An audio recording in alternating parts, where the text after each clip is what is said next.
everything wrong with War on Boys. Being a normal boy is a serious liability in today's classroom. Citation needed because you provided none. PragerU. Boys tend to be disorganized and restless.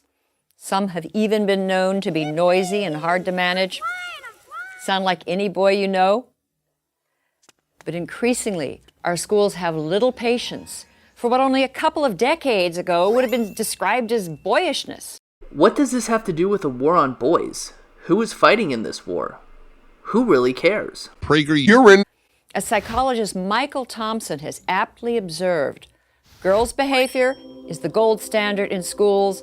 Boys are treated like defective girls. He's obviously never taught at a school with girls that have problem behaviors, especially teenage girls. PragerU. As a result, these defective girls are not faring well academically. Compared with girls, boys earn lower grades, they win fewer honors, they're far less likely to go to college. And that is all to do with the fact that boys are told not to be loud in the classroom? Also, according to Pew Research, 71% of girls go to college and 61% of boys go to college. That chart on the right is extremely misleading and bordering on outright lying. PragerU. Boys are languishing academically while girls are prospering. In an ever more knowledge-based economy, this is not a recipe for a successful society. And let me guess, you're blaming schools, right? Not the parents? The schools. Gotcha. PragerU. We need to start thinking about how we can make our grade school classrooms more boy-friendly. Well, here are 4 reforms that would make a very good start. 1. Turn boys into readers. That's a reform? PragerU. In all age groups, across all ethnic lines, boys score lower than girls on national reading tests. And you're saying that's because schools don't try to get boys to read? PragerU. Good reading skills, need I say, are critical to academic and workplace success. So you think forcing boys to read copious books is going to make them better readers? Because forcing people to do something against their will is not a good way to make them like something. That was my personal experience, at least. PragerU. A major study in the UK discovered, not surprisingly, that girls prefer fiction, magazines, and poetry, while boys prefer comics and nonfiction. Boys whose eyes glaze over if forced to read Little House on the Prairie may be riveted by the Guinness Book of Records. Cool. 1. I don't know anyone my age that was forced to read A Little House on the Prairie. And number 2, the Guinness Book of World Records is neither nonfiction nor are they comics. Number 3, every classroom that I've ever been in had both comics and the Guinness Book of World Records. So that's barely a reform. PragerU. Boys will read if given materials that interest them. If you're looking for suggestions for books that have proved irresistible to boys, go to guysread.com. 2, inspire the male imagination. Celebrated writing instructor Ralph Fletcher contends that too many teachers take what is called the confessional poet as the classroom ideal. Personal narratives full of emotions and self-disclosure.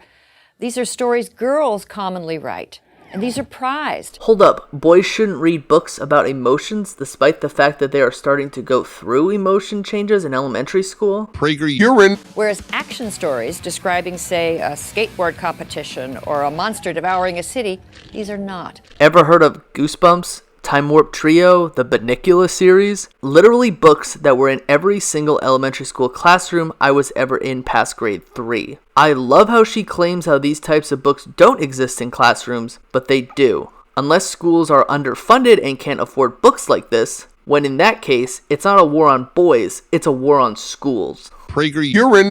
I recently read about a 3rd grader in Southern California named Justin who loved science fiction, pirates, and battles. Well, an alarmed teacher summoned his parents to school to discuss the picture the 8-year-old had drawn of a sword fight, which included several decapitated heads. The teacher expressed grave concern about Justin's values. The boy's father was astonished, not by his son's drawing, which to him was typical boy stuff, but by the teacher's overwrought and female-centered reaction. Wait, hold on. In this hypothetical story, the dad thought the teacher was out of line for bringing an inappropriate picture to their attention? If there is a war on boys in schools, is it safe to say that there's a war on teachers by PragerU? If boys are constantly subject to disapproval for their interests and enthusiasms, they're likely to become disengaged and lag further behind. If a boy has an interest or enthusiasm of depicting decapitated pirates, then this boy might need counseling. Either that, or maybe the teacher should have had a meeting with the student. Regardless, you're going to get red flags here. PragerU. Our schools need to work with, not against, the kinetic imaginations of boys. Tell me it's normal for boys to draw pictures of decapitated pirate heads, and then tell me if you shouldn't do anything about it. PragerU. 3. Zero out, zero tolerance. Boys are nearly 5 times as likely to be expelled from preschool as girls. And in grades K through 12, boys account for nearly 70% of suspensions. Are you going to get into why preschoolers get expelled, or are you just going to claim it happens with no explanation? PragerU. Now, this is often for minor acts of insubordination, and sometimes for entirely innocent behavior.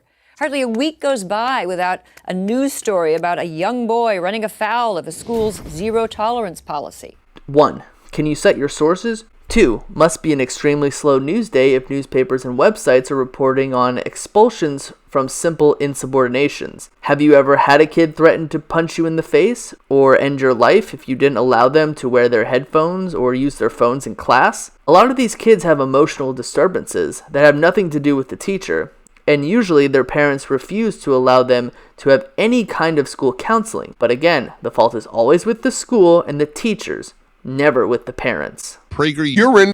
Josh Welsh, age 7, was recently sent home from his Maryland school for nibbling off the corners of a strawberry Pop-Tart into the shape of a gun.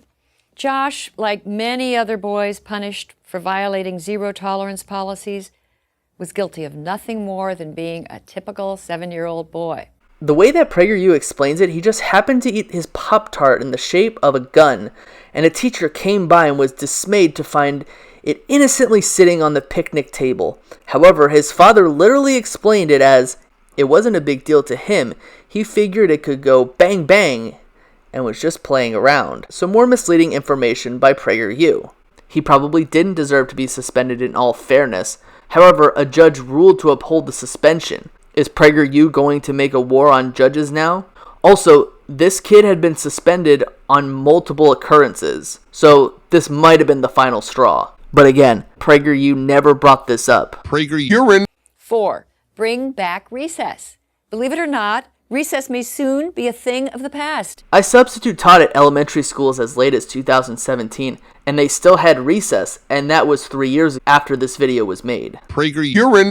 According to research summarized by the Science Daily, since the 1970s, school children have lost close to 50% of their unstructured outdoor playtime. I love how PragerU goes out and says why it is bad recess was cut, but they don't explain why recess was cut out. It mostly has to do with right-wing policies and schools losing funding because of these right-wing policies. PragerU. And much-loved games have vanished from schoolyards. In schools throughout the country, games like dodgeball, Red Rover, even tag have all but disappeared. I played dodgeball and types of tag with elementary school-age students in 3rd grade classes as a substitute. Also, I wonder why schools don't play Red Rover. Must be injury liability. Nice try. PragerU. Too damaging to self-esteem or too violent being the usual excuse. Citation needed on that. PragerU. One popular classroom guide suggests tug of war be replaced with tug of peace. One classroom guide said it should. Therefore, every teacher or educator thinks it should. Because that's how things work. Nice straw man. PragerU. Boys need to work off their energy. They need to be free to play games they enjoy. They already do. PragerU. And keeping them cooped up and inside all day will not help them learn. As our schools become more feeling-centered, more competition-free, more sedentary, they move further away from the needs of boys. Feelings don't matter? There is no competition in elementary school? PragerU. We need to reverse the boy-averse trends. Male underachievement is everyone's concern. It seems like every reform you've outlined already exists. Maybe we should talk about why boys have certain feelings and act up instead of blaming school for all of your boys' problems. urine, These are our sons. These are the young men with whom our daughters will build a future. Women don't find pirate decapitation sexy. Someone needs to tell PragerU this. urine, If boys are in trouble, so are we all. If boys are in trouble, maybe we should come to the root of the problem to why they feel certain ways. I'll tell you what, it's not because boys are no longer allowed to play the game Smear the on the playground. urine, I'm Christina Hoff Sommers at the American Enterprise Institute for Prager University. Ah, Christina Hoff Sommers, the woman who did multiple talks and podcasts with white supremacists. Can't take criticism and thought that Milo Yiannopoulos was a good faith actor. Sounds like she has a real level head and knows exactly what she's talking about. What does this have anything to do with a war against boys? None of the information or evidence she gives points towards the education system purposefully putting boys down. urine,